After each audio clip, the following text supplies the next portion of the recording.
Untuk membuat bangsa dan negara Indonesia kuat, bolehkah kita melakukan hal yang revolusioner? Apa itu?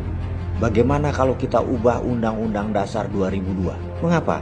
Karena dalam Undang-Undang 2002, pengganti Undang-Undang 45, saya merasa parlemen menjadi lemah gara-gara Undang-Undang 2002. Pelemahan Undang-Undang 45 menjadi 2002 ini dosa siapa sih sebenarnya? Asli, suatu hari anak cucu kita pasti menghujat siapa yang merubah Undang-Undang 45 menjadi Undang-Undang 2002 ya dengan sangat tidak hati-hati karena membuat parlemen Indonesia menjadi lemah. Salah satunya apa yang membuat parlemen Indonesia menjadi lemah? Adalah keluarnya fraksi TNI Polri dari parlemen. Sudah mereka tidak boleh memilih, tidak terwakili lagi di dalam parlemen. Padahal mereka itu terdidik puluhan tahun sebagai garda pertahanan dan keamanan negara. Jangan diragukan ke NKRI-an mereka. Tapi gak ada jatah tempat di parlemen coba. Harusnya 5% dari anggota parlemen adalah fraksi TNI Polri. Harus diadakan lagi.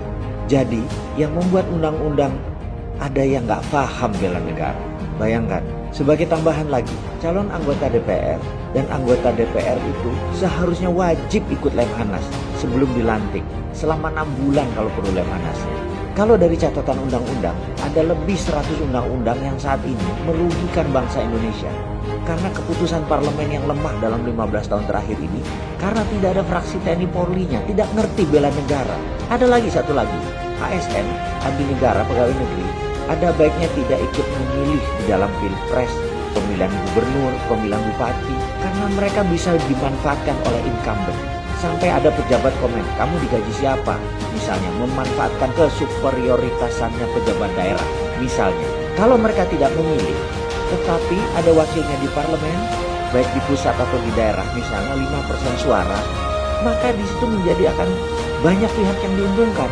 Mereka itu punya semangat mengabdi yang tinggi, yaitu TNI, Polri, dan ASN.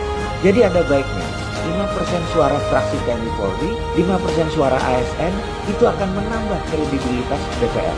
Parlemen menjadi solid dan semua pihak terwakili.